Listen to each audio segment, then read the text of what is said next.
As Donald Trump begins to fill his cabinet, we see the worst Republicans and Trump stooges doing everything they can to audition for his administration. And we saw one of those auditions today with Peter Doocy during the White House press briefing, asking ridiculous questions, bringing up nonsense topics, and generally acting in the absurd and disingenuous way that he does. But as always, Karine Pierre was there to shut down Peter Doocy, really just humiliating him for the ridiculous questions that he was asking. And we are going to get into all of that. But before we do, if I could quickly ask you to leave a like on this video, and if you enjoy our channel, to hit that subscribe button. It goes a long way, and it really means the world to me. Now let's get into Karine Pierre's takedown of Peter Doocy.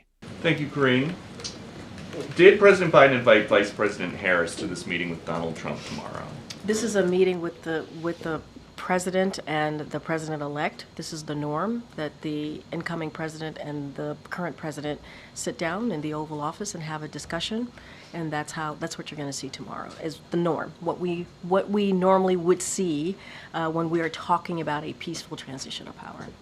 President Biden says that he's not going to pardon his son Hunter. Is he going to ask Donald Trump to do that? I don't have anything else to share about that. I'm not going to go down a rabbit hole on this. I've been very clear. The president's been very clear when we've been asked this question. And we know that at some point during the last Trump transition, then President Obama warned Trump that the biggest threat to the U.S. at the time was North Korea. Is President Biden going to run through what he sees the biggest threats to the country are with Donald Trump? I am not going to get into a specific agenda of what they're going to discuss. And this is very much to the question that I got from MJ. What does the president what's the message he wants to send tomorrow? And it is to the American people. The importance of keeping the norms, the importance of having a transition that is going to be efficient. This is what the American people deserve, and that's the message. And I think when you all come into the Oval Office tomorrow, you do the pool spray, you capture that moment. That is an important message to send to the American people. That's what the president cares about. I'm not going to get into details about any conversation or agenda. And we know that today, a week after the election, President Biden and Vice President Harris had a private lunch. How awkward was that? I don't even understand. Why would it be awkward? Because the president got squeezed out for her, and then she kept him at arm's length, and then she lost, and now she's back. Why would you characterize it as awkward? They have regular lunches. They meet and talk regularly. Why would you call it awkward? So there's no weirdness about the way that things have unfolded since Did you see them? 21st. Did you see them together yesterday as well, when they honored our veterans and were together during the day, making sure that we didn't forget the brave men and women that fought for this country? Did you see them together yesterday? Did you see the show of force together? I'm not even going to take the premise of the question. What I will say is the president and the vice president had lunch today. They've had lunch many times. They communicate with each other regularly. They had an opportunity to discuss the last 70 days or so of this administration, how important it is to get things done for the American people. And that's their focus. That is genuinely their focus. I cannot stand the gloating from Republicans after this election, especially when there are so many of them complaining that their friends or family members don't want to associate with them anymore because they voted for Donald Trump, saying that the left is hateful, that Democrats are mean for doing so. No, we're not hateful for cutting your hate out of our lives. That is perfectly fine to do. And Peter Doocy saying that there's awkwardness between President Biden or Vice President Harris.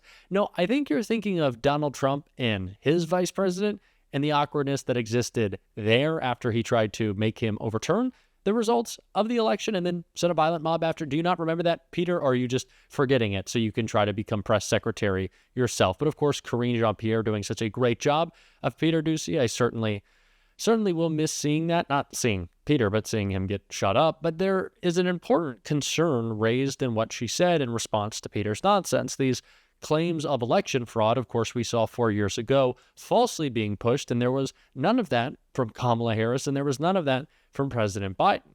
But it is important to note when it stopped for Donald Trump, because he still was doing it on Election Day, and that was raised by an anchor on PBS right here. I think it's interesting since he was talking it up when there was a moment, there were weeks during the campaign, in recent weeks, when it looked like Kamala Harris might have some momentum.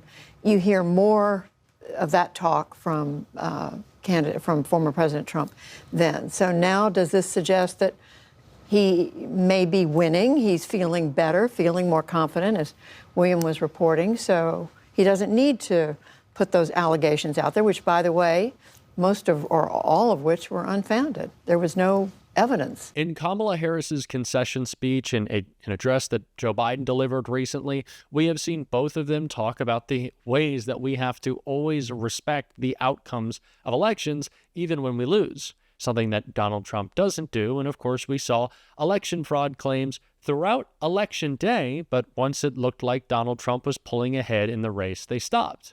And they only started back up when Republicans were losing Senate seats in Arizona or Wisconsin or Michigan. Republicans don't actually believe in election security or care about it. If they did, they would be looking into those bomb threats called in by Russia and Georgia. But they don't care. They only want to use this idea, this lie that they push when it serves them. Speaking of lies, speaking of the agenda being pushed by the Republican Party, we are seeing the angry lies that they are pushing and fear-mongering on the border come to fruition with Donald Trump's new border czar, Tom Homan, who Rachel Maddow did a scathing rebuke of on her show that I want to check out right here. Government. Well, Tom Homan will be Trump's border czar.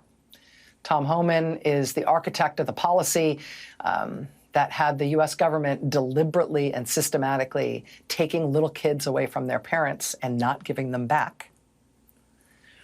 He also spent this interregnum period, while Trump's been out of office, barnstorming the country, bragging about how he's going to be the man who will mercilessly come after immigrants if and when Trump gets back into power.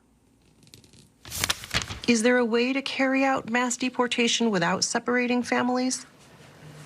Of course there is. Families can be deported together. They ain't seen yet. Wait till 2025. Trump comes back in January, I'll be on his heels coming back, and I will run the biggest deportation operation this country's ever seen. I'm sick and tired of hearing about the family separation. And no, I'm still being sued over that, so come get me. I don't give a right? I don't give a what anybody says. Trump comes back, I come back.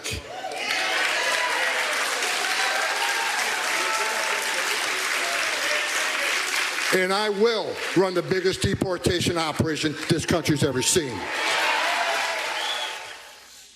That last appearance there, it's worth pointing out, was Tom Homan, again, just appointed to be Trump's border czar for the second term. That was him speaking this year at an event called the Rod of Iron Festival, which was a quasi-religious event held by sort of a cult group. This is their leader. This is a group that literally worships assault rifles, and their sort of demigod leader, who literally wears a crown that is made out of bullets. That cult event is the kind of event that Tom Homan has been speaking at this year, talking about mass deportations and how he'll run all of that when Trump's back in office. Here's one other I just want to highlight. This is Tom Homan doing a very friendly, long radio show interview, a fairly typical interview for him content-wise. But I just want to show you, this is the guy whose show he chose to be on here. This is the kind of environment that Tom Homan has been swimming in before being named today to be Trump's border czar for his second term. If you look what happened under the attacks in 9/11, again, all coming out of the same group of people that has done a very good job at hiding under the religion of Judaism. They use Judaism as a cover for what they're really doing. I'm sure they helped engineer the takedown of Hitler. Things that I see, it just makes me shake my head. After what they've programmed us, people are going to learn a lot about World War II and Hitler and the Nazis. They're going to learn about Hitler was actually fighting the same people that we're trying to take down today. People are going to learn Hitler was fighting the same people that we're trying to take down today. These people who are using Judaism as a cover for what they're really doing. And look at 9/11. Look at Judaism and 9/11. What? This is the company that Tom Homan has been keeping. and the kinds of places where he's been making appearances over the past few years while Trump has been out of office. That's where Tom Homan has been promising mass deportations and camps to hold millions of people in this country. Now, Trump today has announced that he is, in fact, bringing Tom Homan into the government to head up mass deportations. These are the faces of the new Trump administration, and they should terrify us because they have no checks on them. Donald Trump is a king if he wants to be, according to the Supreme Court, and Donald Trump's cabinet is free to act as they please with impunity and without fear of legal challenges because Donald Trump will happily pardon them. That's what he's said.